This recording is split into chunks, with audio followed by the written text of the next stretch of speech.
Siamo davanti all'ingresso del pronto soccorso cittadino di Catania, il pronto soccorso dell'ospedale Garibaldi Centro. Lo dirige il dottor Giovanni Ciampi. Andiamolo a trovare.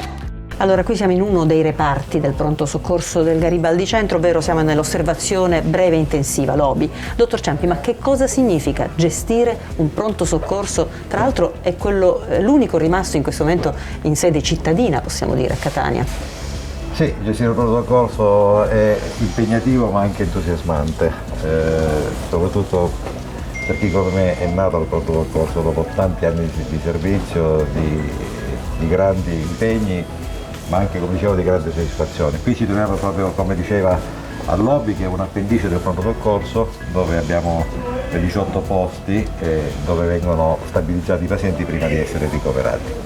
Al piano giù, piano terra, abbiamo il pronto soccorso che adesso farò vedere. Con il triage. Con il triage, che il triage è dedicato, un triage abbastanza complesso, e poi con una nuova area che abbiamo creato, che è un'area dedicata ai Covid positivi, anche all'area grigia, cioè quei pazienti che sono in attesa del tampone ma che capiamo che siano assolutamente positivi. Perché c'è un'emergenza nelle emergenze, che è appunto quella del Covid. C'è un'emergenza sull'emergenza, ormai sono anni che ci troviamo impegnati a patologie importanti, il Covid ci ha impegnato particolarmente, ma abbiamo fatto fronte con impegno ma anche con grandi soddisfazioni. Cioè, ci sono le tipologie, no? Il paziente che ha il Covid e che peggiora e che quindi viene qui. Il paziente che arriva da casa ovviamente con sintomi che è un Covid positivo, ma pazienti che scopriamo qui magari si rompono un braccio e vengono qui e si scopre che sono Covid, sì. Quindi vi siete dovuti organizzare? Sì, ci siamo dovuti organizzare, ma gli spazi che abbiamo creato e la tipologia di pronto soccorso che abbiamo ci consente di poter gestire bene queste situazioni di semi-emergenza. Naturalmente siamo in attesa in autunno dell'apertura del nuovo pronto soccorso, che ritengo sia uno dei più belli in Italia, attrezzato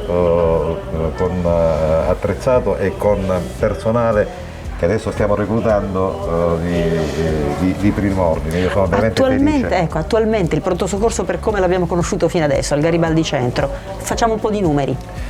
Il pronto soccorso del Garibaldi è il pronto soccorso cittadino per eccellenza. Noi viaggiamo intorno a 65-70 mila prestazioni annue in emergenza.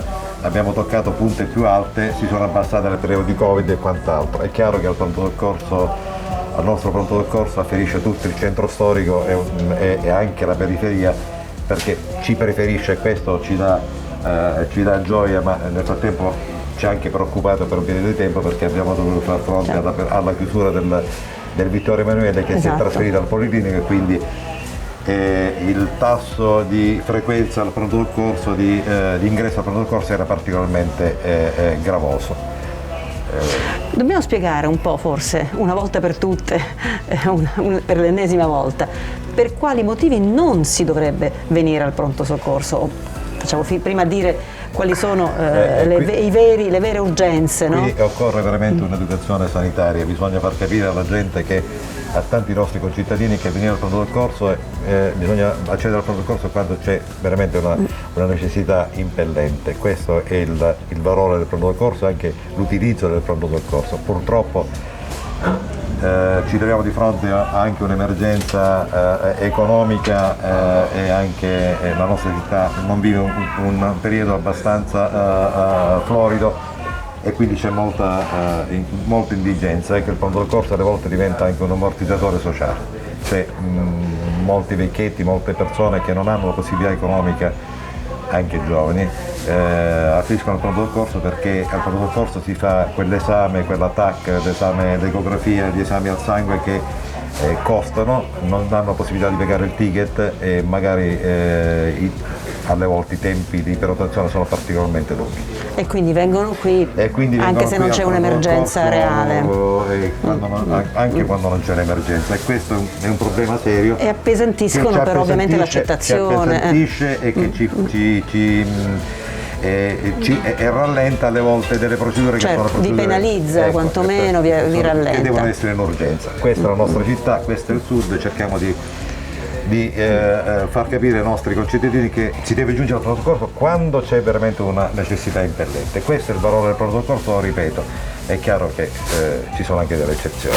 Attualmente quanto personale lavora al pronto soccorso del Garibaldi Centro? Noi con concorso che si sta per espletare, siamo nelle fasi finali, arriveremo a 35 medici, dirigenti medici che si occupano della parte di emergenza, perché adesso apriamo altri 10 posti letto nel nuovo progetto di MKO, che è un reparto particolarmente complesso dove si farà anche la semi-intensiva, e un'ottantina di infermieri, quindi è un gruppo abbastanza imponente. Dico, sul personale grossi problemi non abbiamo, ecco, questo è importante. E come abbiamo detto, in autunno, quando sarà pienamente operativo il nuovo pronto soccorso, che cosa possiamo aspettarci?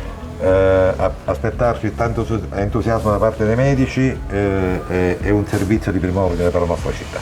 Per quanto riguarda il biocontenimento siete all'avanguardia. Diciamo che siamo l'unico pronto soccorso che ha un'area dedicata alle patologie altamente infettive, e proprio per questo il nuovo pronto soccorso ci consentirà di avere 8 posti dedicati, gli unici in Sicilia, per affrontare le patologie infettive di grandissima entità. Siamo stati fautori anche protagonisti di un progetto importante, Medici in Panchina, dove abbiamo assistito molti migranti che sono giunti non solo dal porto di Catania ma anche da altri porti, e abbiamo prestato loro assistenza. Ecco, questo ci ha gratificato moltissimo, ci ha impegnato tanto, ma ci ha consentito anche nel nuovo pronto soccorso di proporre, così è stato di mettere a frutto queste competenze, questa nostra esperienza, allargandoci ancora di più con nuovi spazi per consentire queste maxi emergenze infettivologiche che ci consentiranno di affrontare, mi auguro di no, ma con serenità, le emergenze epidemiologiche che naturalmente possono essere dietro l'angolo. Ecco. Certo, dobbiamo ancora aspettarci purtroppo diciamo emergenze da questo punto di vista. Semplicemente al Covid, ma anche altre malattie di grandissima trasmissione. E dobbiamo prepararci. La tubercolosi che sta riprendendo quota. Il futuro del pronto soccorso cittadino, quindi del Garibaldi Centro, con l'apertura in autunno, quando sarà pienamente operativo, lo possiamo definire roseo? Sì, roseo, perché sarà una grandissima struttura, una struttura importante, una struttura moderna, una struttura che potrà dare una risposta al territorio, ma soprattutto consentirà a tanti cittadini che ne avranno bisogno di avere un'assistenza veramente di primo ordine. Sono veramente felice e mi auguro che molto presto possa avvenire questo evento, anzi si tratta di pochissimo tempo affinché andremo a lavorare in un ambiente assolutamente diverso. Buon lavoro al dottor Ciampi e a tutta l'equipe del pronto soccorso catanese. Grazie al Paese. Il pronto soccorso diretto dal dottore Ciampi è certamente uno dei miei pronti soccorso che ci sono in Sicilia. Lo dico perché ne ho diretti tanti e questo è un pronto soccorso all'avanguardia, un pronto soccorso ovviamente dotato di tutto il personale formato sia medico che infermieristico, che peraltro serve da solo ormai il centro di questa città, e ancora a maggior ragione sarà ancora più importante perché si trasferirà a breve nella nuova struttura dell'area di emergenza, dove certamente sarà il nuovo pronto soccorso dedicato all'intero centro della città.